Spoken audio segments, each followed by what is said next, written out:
Look at me. Look at me on time today. Way to go, me. Hmm.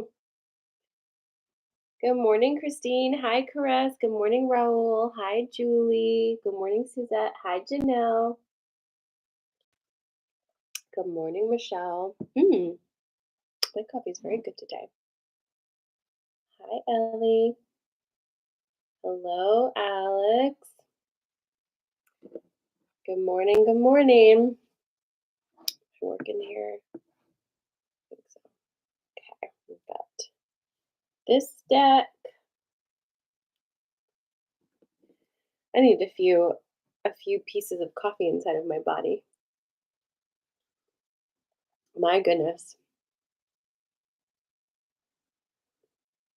It's that Mother's Day hangover, you know?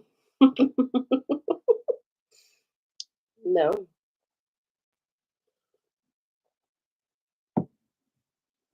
Hi, Anna. Whew. How's everybody? Welcome to this day. It's the 13th of May. It's a Monday. We're in between, getting into the in between moons now, right? Finally moving out of that new moon. I have news for you. My snake ate Gloria, the one who has a vet appointment for tomorrow because she hasn't eaten. You know this already, but she hasn't eaten. Oh, it's hot here. She hasn't eaten since I got her, and she is just a very tiny noodle. She's only 2 months old, and so while snakes can go quite a while without eating, when they're little, they really do need to eat every week, and this bitch was not. You know what I mean? And I have tried some incredibly gross and upsetting things to try to get her to eat, and it's just been very unsuccessful. And so last night she looked in the evening, like around 7:30. I looked at her, and she'd been sleeping all day. She looked like she was in that S position, which is like a strike position.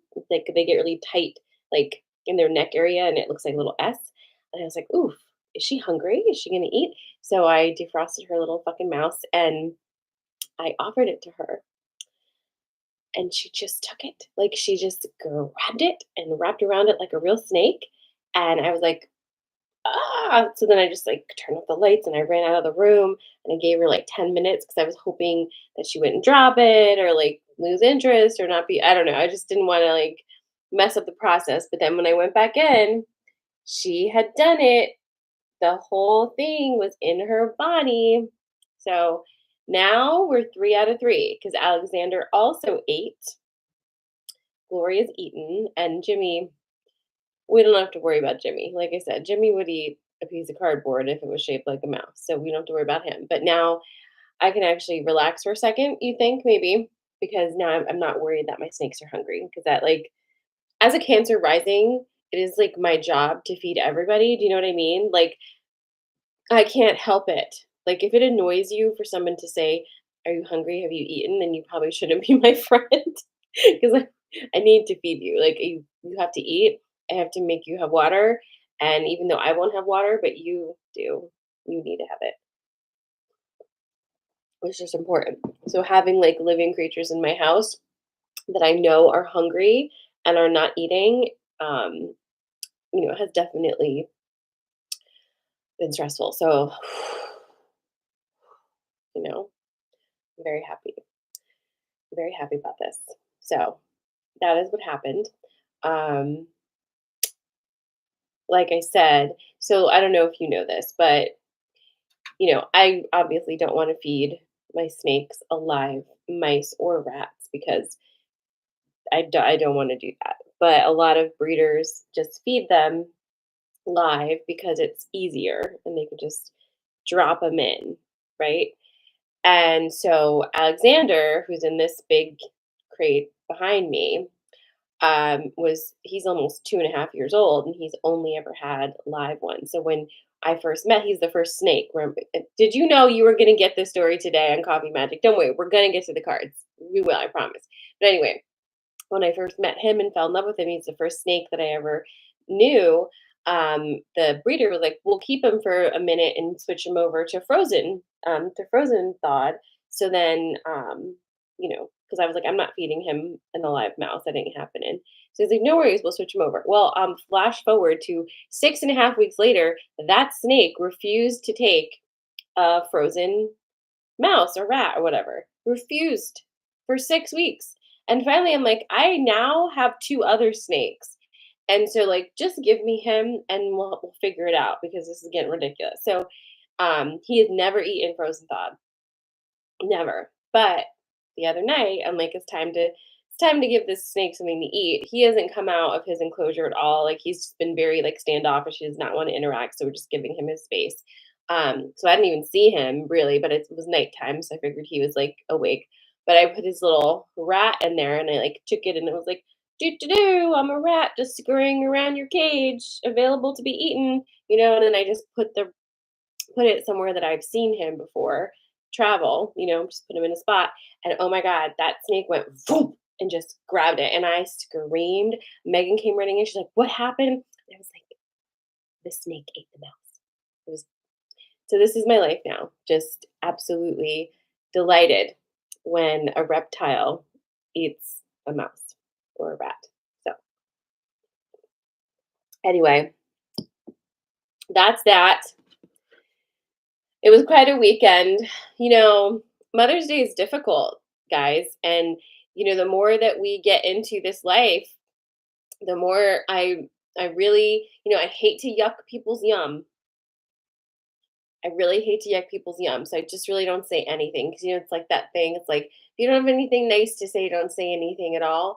But I have witnessed like 90% or more of misery caused by these fucking holidays than I have joy.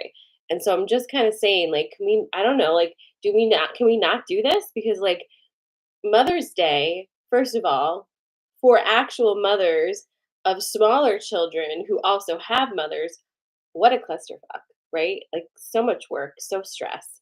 And then it's like, oh, let's think about all the ways my mother hasn't been a mother to me and like, all of those things. Like, it just there's too many ways in which this doesn't go well, and it's so much pressure, and it's like, how about you don't act like a dick the other 364 days a year, and we'll just celebrate that way, you know what I mean? Like, it's just wild, and so, this weekend was rough because I've had so many friends and, close people just really having a hard time, because of this holiday and all the mom stuff, and motherhood, generally speaking, again, don't mean to be an asshole, but guys, it is it is not like the craziest thing in the world to have a kid. Do you know what I mean? Like I know for some people it's a process, right?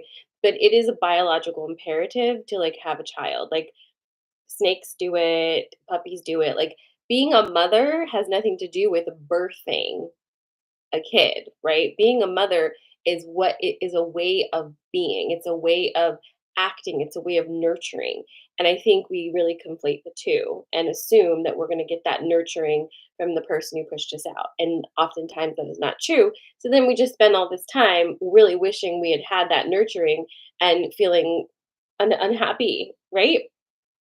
And I have noticed for me, like, because I've been in therapy for that with my mother for a long time. Like, that's not something I'm working on anymore the way I used to. It's like we're kind of settled in that area. But I mother my friends, and my friends mother me. We're kind of the generation who does that now. You know what I mean? Like, you kind of just give each other that love you wish you had had, and it heals you, right? We are allowing ourselves to get back into the interests we had when we were children. That, like, like I'm playing with fucking snakes, right?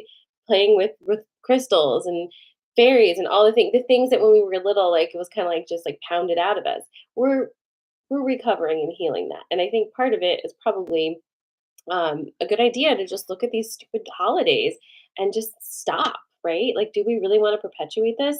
It's so much pressure and it's so ridiculous. It's so Ridiculous. And then we're gonna have Father's Day, which is like, don't get me started on that one because what are we celebrating here? Like I just you know what I mean? So I don't know. If it works for you, that's great. I don't see it working for like anybody I know. Just saying. Just saying. So, you know, anyhow, that's my rant. Let's get to the cards because I actually have like a lot of sessions this morning. So I cannot just trail off into oblivion this morning. I have to focus. But this is Coffee and Magic. This is not a snake show on TikTok. I'm not here to talk only about snakes and bitch about holidays. We are also going to tap into the energy and pull some cards. So I'm going to give you three things. You choose which thing feels most aligned with you today, and that will be your message. I'm here on Mondays and Fridays. And if you would like to donate to Coffee and Magic for my snakes, you could do that. You can do that through the link in my bio on TikTok or on Instagram, you know? So that's what's happening. Okay.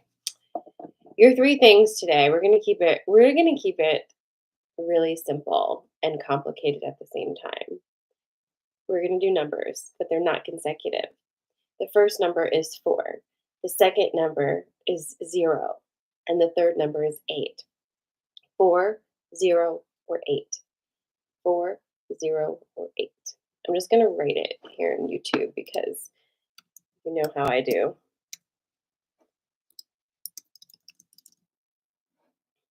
4, 0, 8.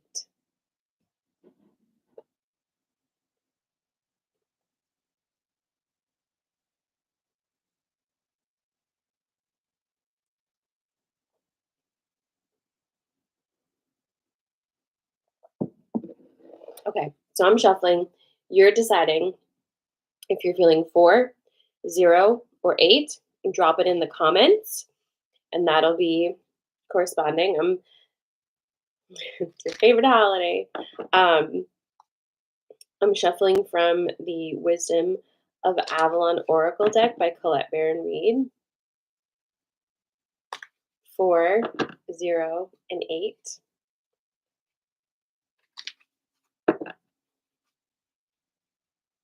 Oh, hi, Janine. We may have a touch of 8. Okay. Hi, Gina. Good morning, Cindy. I'm sorry if I didn't say hello. Your choices again are 4, 0, and 8.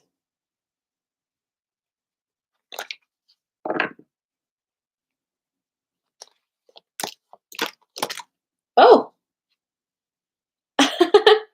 Tell me when you're ready for 4. 4 has 4 cards. It's like just did a thing. Just like all just like kerfuffled out. And that's funny because it's 4. Mm.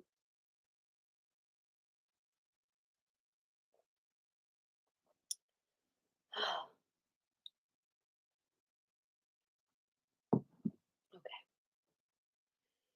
So here is your choice number 4. Your choices again are 4, 0, and 8. We have the dragon. We have the butterfly. We have protection. We have disruption. Wow, we have so much happening here. What is the story? Let's see. Okay, so dragon, butterfly, protection, disruption. Right? Okay, so we'll start with what? We'll start with disruption because this happened first. And it might happen again. So here's the thing. Um, the term heavy shuffle is coming through with this pull. And I don't mean shuffling my cards necessarily. It's like things are being shuffled around at a pace that is probably like stunning, if you know what I mean, right?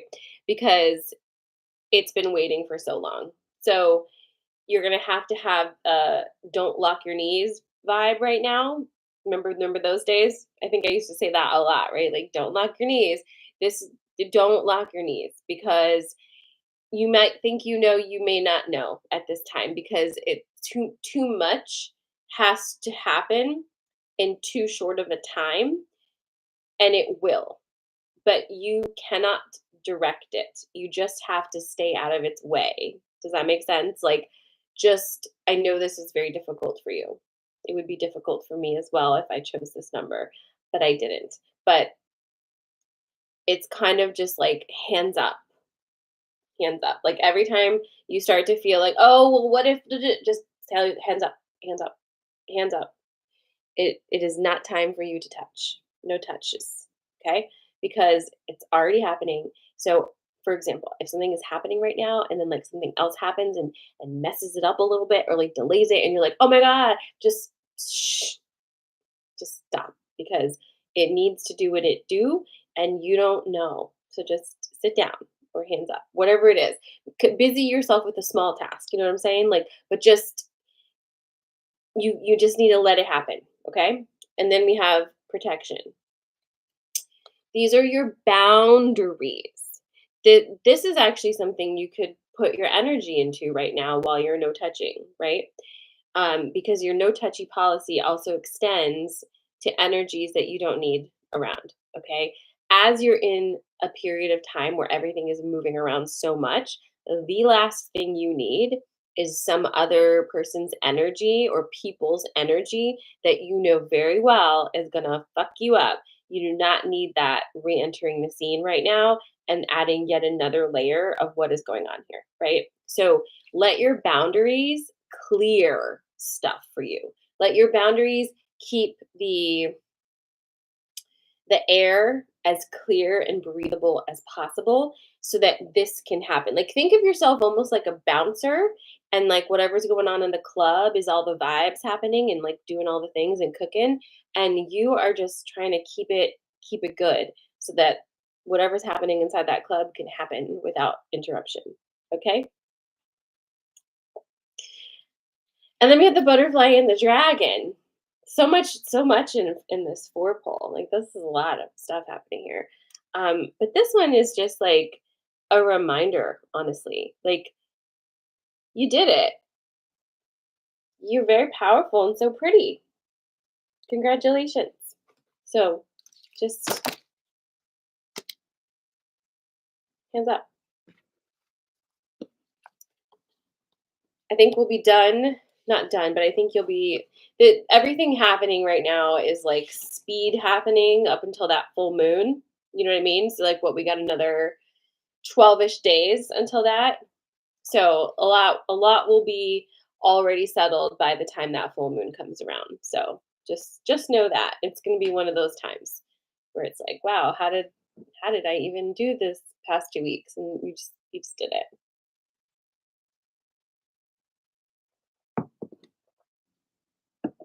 All right, 0. Your choices today were 4, 0, and 8. And this is going to be your 0 I'm shuffling for. If you miss any of them, you can always rewatch it once we're off of the live. It's available on Instagram and YouTube. YouTube, yes. So again, your choices are 4, 0, and 8, and I'm shuffling for 0. Hello, Yvonne.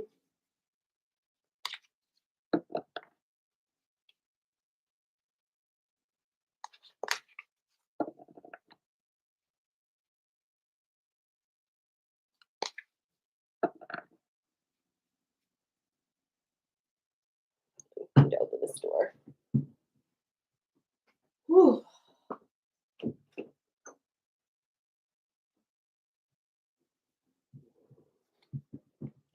Snakes make it so hot in here. Can't breathe. All right. Hi, Lola. Okay. Tell me when you're ready for 0.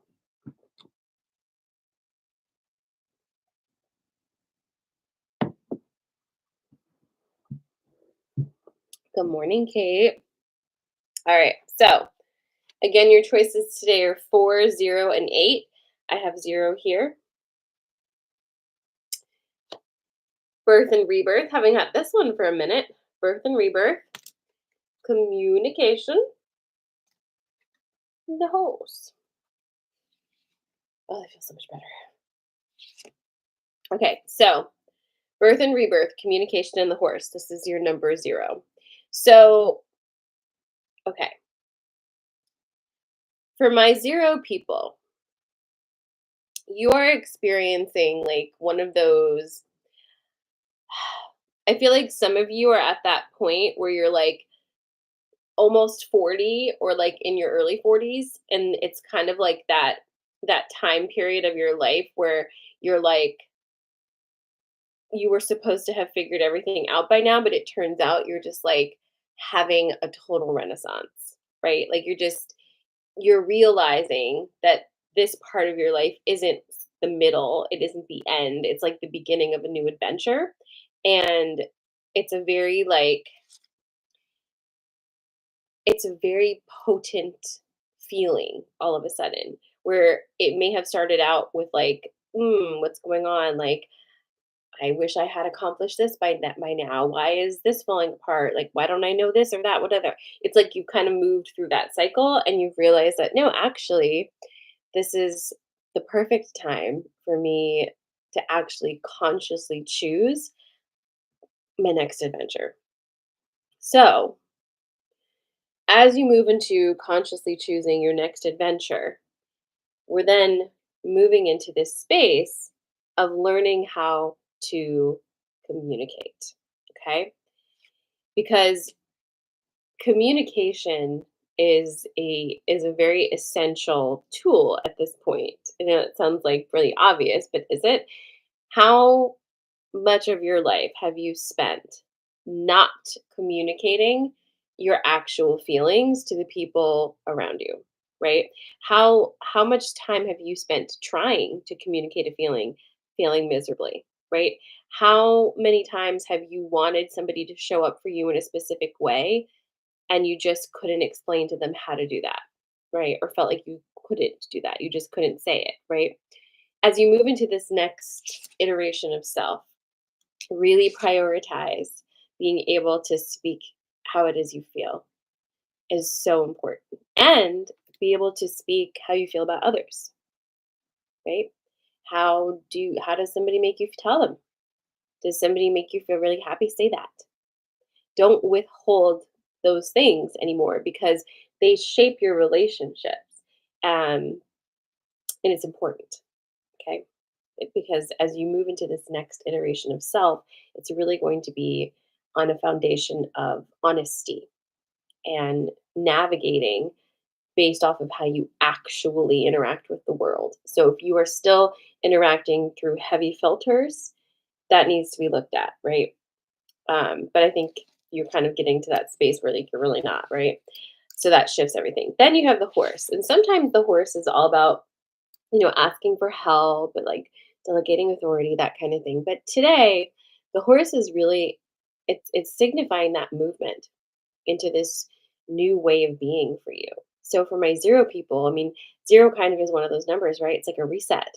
You've had a reset and you get to choose now how this feels, right? It's like you're right at the starting line again, but you've retained like it's kind of like, you're born here on this planet with like no memories. You don't remember well, most of us don't remember where we came from. Like we just are just brand new, right? It's kind of like that. You're back at that 0, but you remember everything. You've retained everything. So this is your opportunity now to step into your life with your eyes completely open and really having a standard that you didn't have before, where it's like, this actually does need to work for me. This actually does need to feel good to me. That's actually really important. So that is your 0.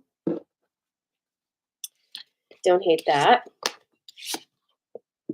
The next one is going to be your 8. Mm.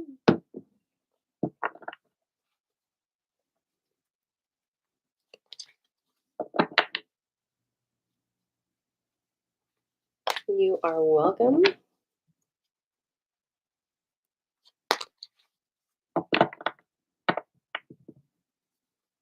How are we hitting so far for my fours and my zeros? Four had a lot in it, huh? Let's see what eight does. Shuffly, shuffly.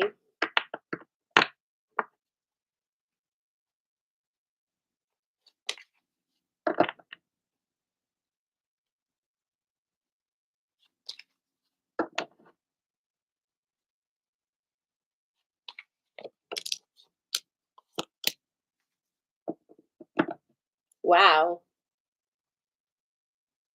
Tell me when you're ready for eight.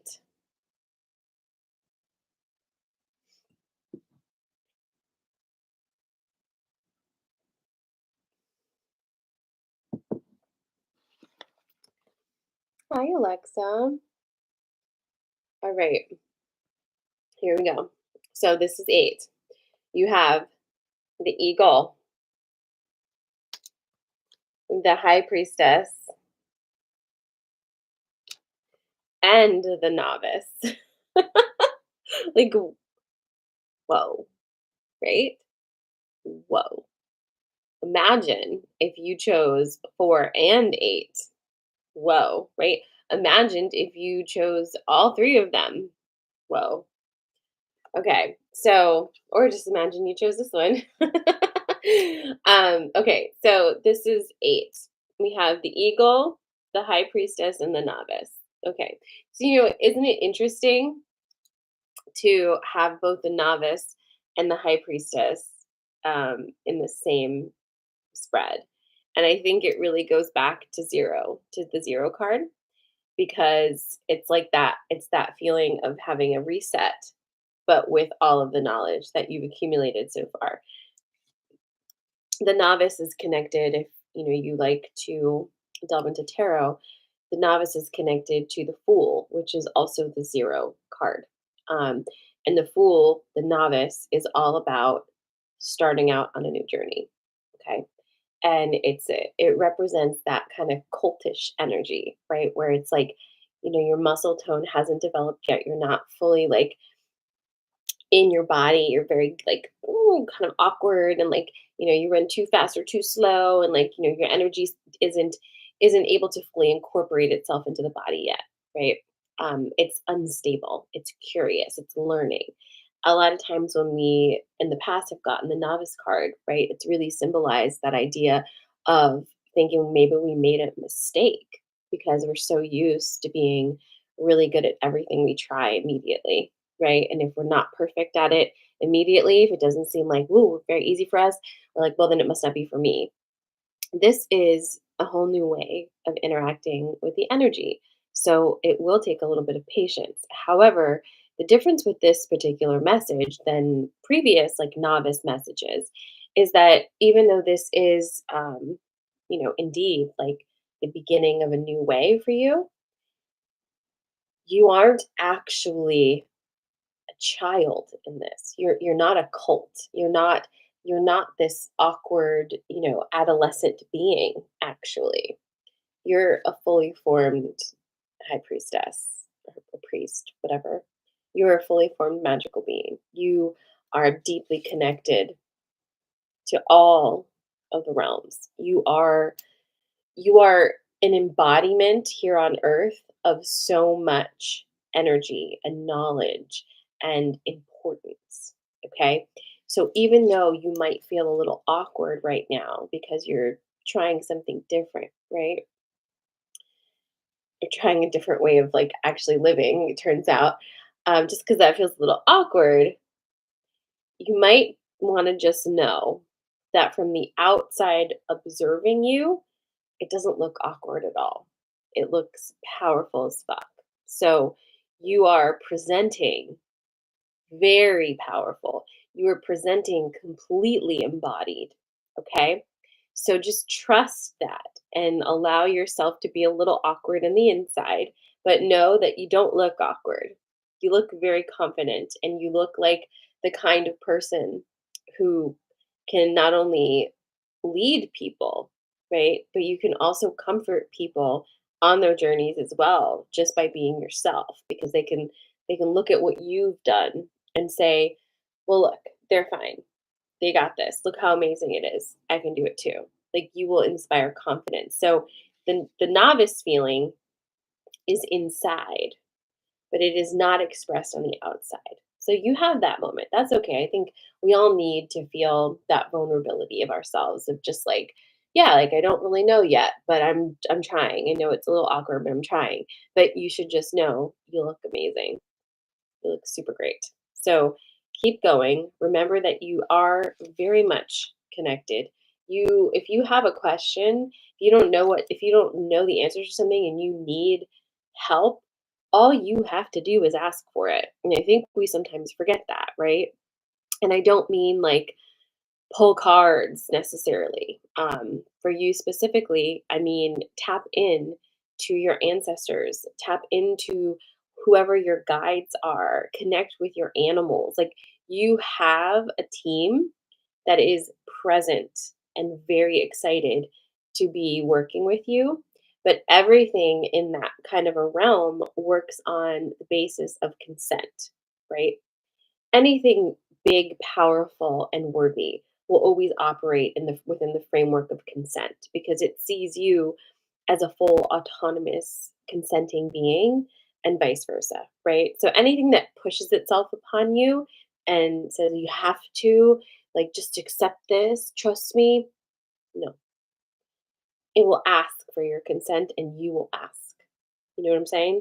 It's like that. So if you want help, you just need to ask for it. It's available for you, but you just need to say, like, hey, I need a little assistance on this one. I need a little clarification. I'm feeling a little weird. I need a little bit of affirmation on this. Let it come through. Right?